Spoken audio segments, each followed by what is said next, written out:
It's 2026. Oh my God. The Earth made it around the sun one more time. We didn't think it was going to happen, but here we are. We got past Y2K back in the day, didn't we? This Earth keeps going. But what about your New Year's resolution? They say Quitter's Day is like 2 weeks in. That's when everybody bails on their New Year's resolution. I don't know. I think we ADHDers can beat that. I think we could kill that New Year's resolution in 24 hours. Easy. Anywho's, let's fix that.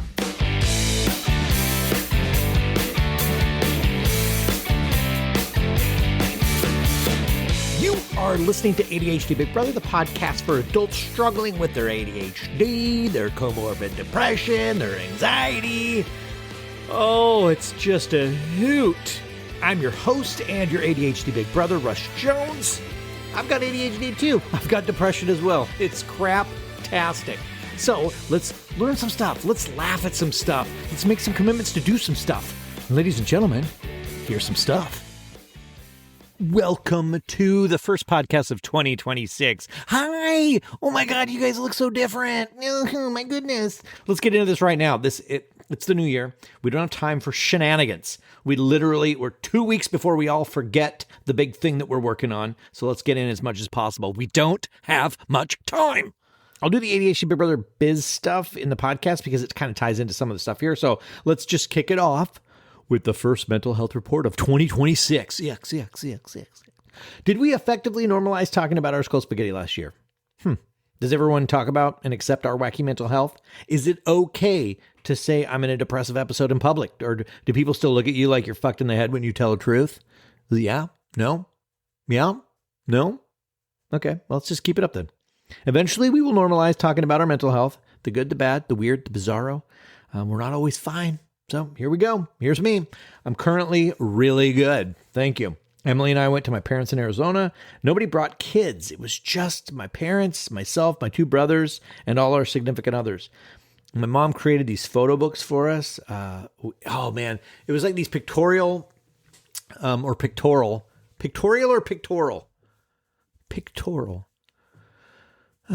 Google that. It's a book of photos. It's a history from when my mom and dad were kids all the way up to present day. I couldn't get through it without tears. I'm such a softie for nostalgia. I was really blessed with a functional family and the joy of being around everyone.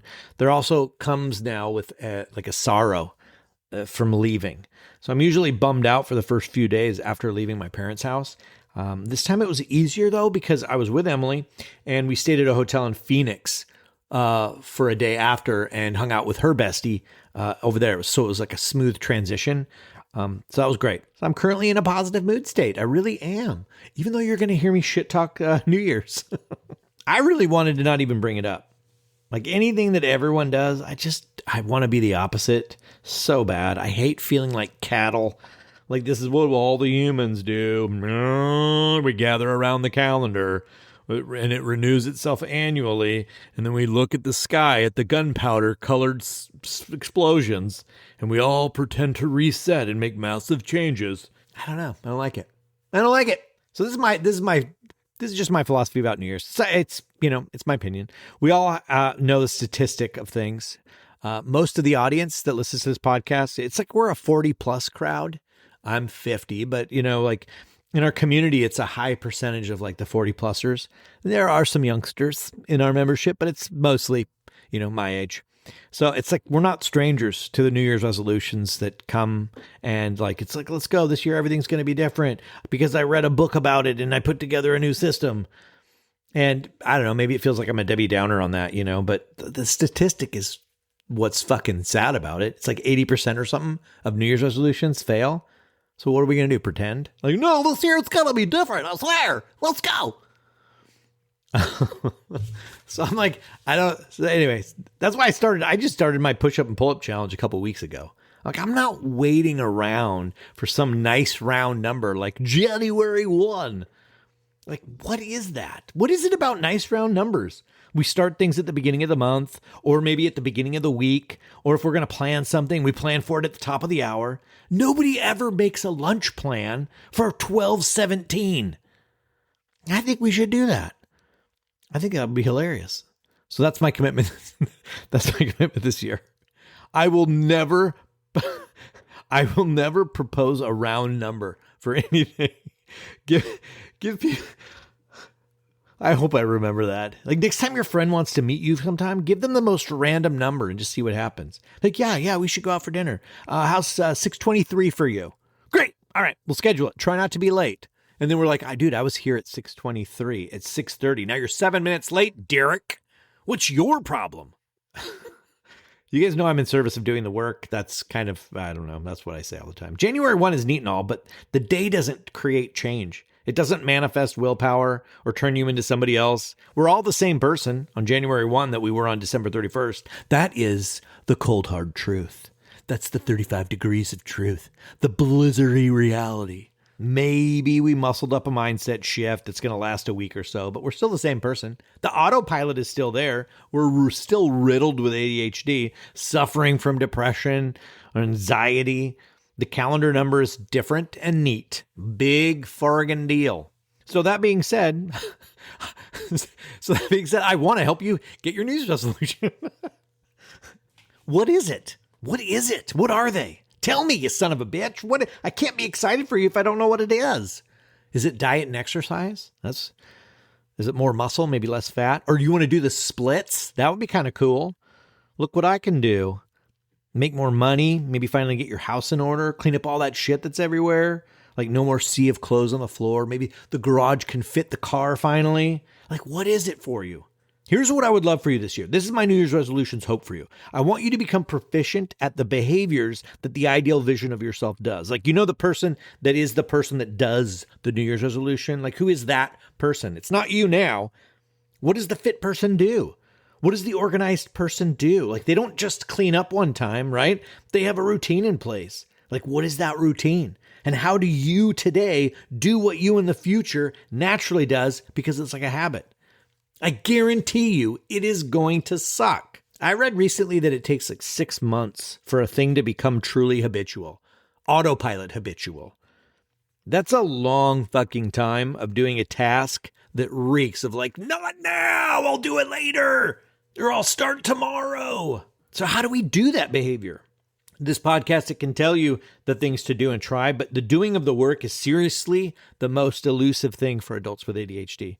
That's why we're so prone to like, we'll read a new book, learn a new magical way of doing things, and we think that will eliminate the tension and make us, like want to do it or something. Or we create an AI ADHD coach to help us, which I think is super cool, by the way. But you still have to do the work. There's still work to be done. My greatest hope is that if you're an adult struggling with ADHD and depression, anxiety, blah, blah, blah, that you put the learning down and start practicing doing shitty things. Live in the misery of the moment. I know it sounds awful, but oh my God, it's glorious on the other side. It is truly magical. Start actively looking for shitty things to do that you know would feel great if you did them, but they're just shitty. For me, I love a clean kitchen. I do. I am miserable doing the dishes though. I'm 50 years old. I am grateful that I have a dishwasher, but the feel, the grossness, the slog of doing the dishes is and always will suck. It takes less than 10 minutes, but it feels like I'm damned for an eternity in that moment. That is the dramatic inner workings of my particular tension. I need a place where I can rant if I want to, where I can gamify, where I can figure out ways to make the dishes more palatable. This is best done with other ADHDers. I proselytize this basically. It can be hard to complain about life's basic things like the dishes and the laundry to the normies. You complain with other ADHDers about how shitty it is. Rant about how stupid these dumb tasks are that we all have to do in life because they suck. They don't become unshitty.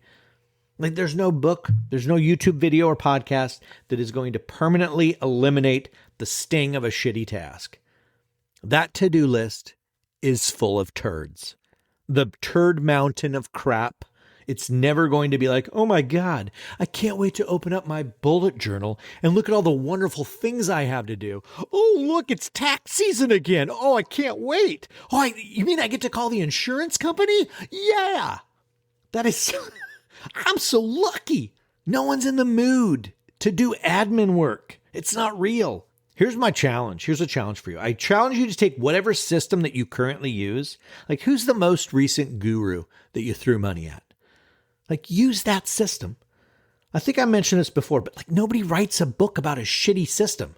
It all worked for them.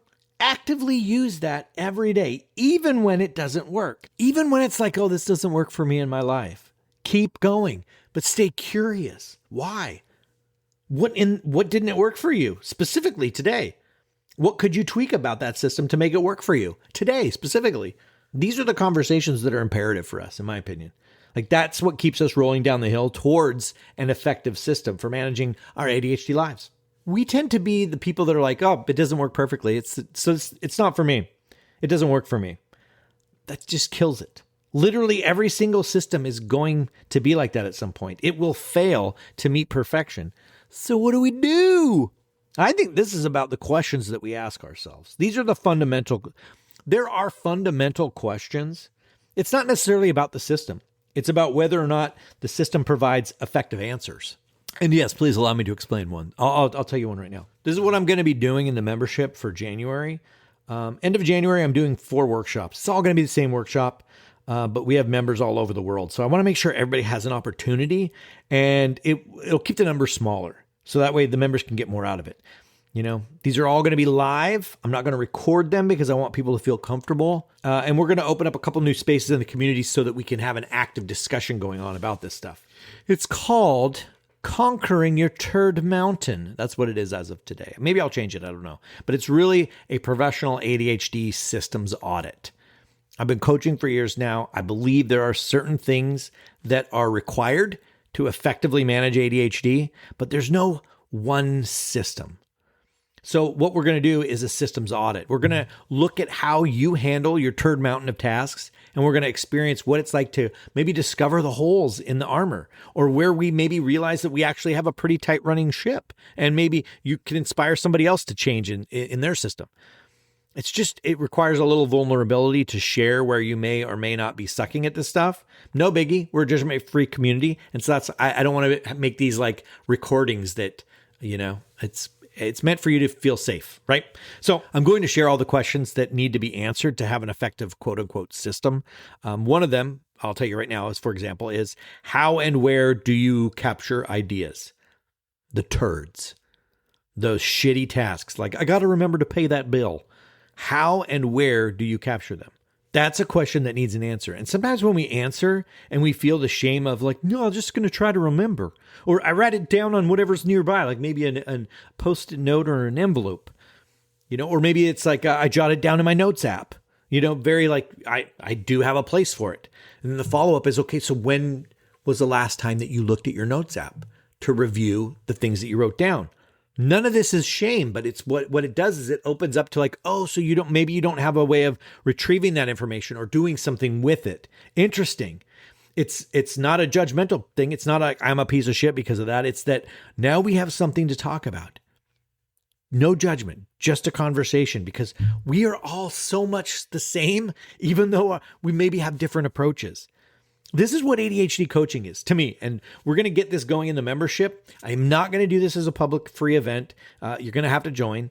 You could just do this as a 1-month membership if you want. Just pay for 1 month because I want to work with people throughout the month. I'm just not up for educating and off you go. Like, I'm so over that. It's not exciting to me. It's kind of demotivating for me as a coach.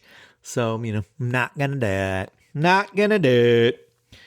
If you're an ADHDer who can hear a thing, learn a thing, and then implement the thing, successfully stay curious about it on your own, and iterate your process without judging yourself, then you're fucking crushing it. I high five you. You don't need this. Resources are free, and they're literally everywhere. So enjoy. But this is why I built a community. I'm a decade into this. This is what I need. My mission with the podcast is to challenge you. But statistically, people just don't do the work. That's just the stack. Nobody is doing the work. We never do. We buy the course, we binge, and we move on with our lives. So we need a new way of doing. And I want to be in the sandbox while we do stuff. Like, if that's interesting to you, then join. Just join. Join for a couple of months and be a part of people that are doing the work, myself included. I'll tell you one thing I did in the community. This is what makes the year exciting for me. I got a wild hair. So we easily in the community, we have literally like over 30 challenges that we've built over time in the community. So you can start them at any time. And then what happens is like you get a badge when you complete it. Maybe it's a 30-day challenge. Maybe it's a 7-day challenge, whatever it is. You get like these badge icons for your profile. And I had 25 badges by the end of the year. And so I wiped them all off my profile. I deleted every single one of my badges. And my goal now is how many badges can I get in one single year? Can I beat 25? That's how I add novelty to this. That's how I make the slog fun. It sounds like, oh, you're just playing a bunch of games. Well, I'll tell you, if I earn 26 badges, I will most likely be in impeccable shape. I will continue to be alcohol-free. I'll probably have given up caffeine. That's on my radar. And there'll be an amazing amount of positive changes, both in my personal and professional life, because I'm playing a bunch of games. Other people are rooting for me. How cool is that? Or, I mean, I could just try to do everything on my own and just be quietly miserable and judging myself every night because I'm never meeting a standard of excellence that I know I'm capable of, but I just can't seem to do. I'm a piece of shit. I don't know. One of those just sounds a lot more fun than the other. Oh, but man, if you're struggling, just please join for a month. Be vocal about what's going on in your life, and you'll see you cannot do it right, but you can be proud of how shitty you will be at this and how embarrassing it will be when you fail in front of others. And that is the quickest way out of the swamp. You will see people struggling and you will see people succeeding, and it flip-flops. Sometimes the person succeeding fails, and inevitably the person that's failing has a success. You got to see it. And so if you're still in that mentality too of like, well, everything I try fails, this is just going to be another one of the things that fails. Great. It's okay. So it's a $49 experiment where you learned a thing that doesn't work. Okay, fine. At least it wasn't $1,500, right? At least that's the cost of it now. I should caveat that. If you're listening to this podcast in 2028 and the community is now $150 a month or something, I'm sorry. Where were you 2 years ago? I'm sorry. And also, if you want to suss it out, just join for 7 days. If it's not right, email me. Tell me, dude, this isn't for me. I'll just give you your money back. Done and done. I mean, I'm only here to help the ones that want the help. If you want the help, if you need the help, just come get it. Risk it for the biscuit. I dare you. My challenge for you this week is, once you join ADHD Big Brother, that's the first challenge. Come on in. But the second one is, why not answer that question I asked earlier? How do you capture ideas? How do you collect your turds on your turd mountain? Do you have a special notebook or a special app? And if you want to reach out, let me know. Use the contact form at ADHDBigBrother.com and see what it feels like to tell someone something stupid like, I put ideas in a notebook. I can't believe I'm 43 years old and I'm telling someone where I put ideas. Do it. Do it even though that. I will respond and I'm going to show you what judgment-free feels like. Or see what it feels like to admit that you suck at something. Like, I just try to remember. I've never been good at this. I suck at these things. Okay, great. Now it's top of mind and I'm going to give you a judgment-free response and maybe follow up with a challenge. Experience it. Gives you a taste of good old-fashioned ADHD support. Alrighty, that'll do it. I'm looking forward to all of us getting our shit together this year. It's going to be great. If you know anyone that would benefit from the systems audit, please share this episode with them. The link to join the community, and then you'll see where the systems audit is in the calendar of events. I'll be talking about it next week for sure. There's going to be emails coming. Get ready for the emails. It's promotion time. So links to join are all in the show notes. And with that, here we are, guys. It's 2026. Hope you have a fantastic week, and I will talk to you later.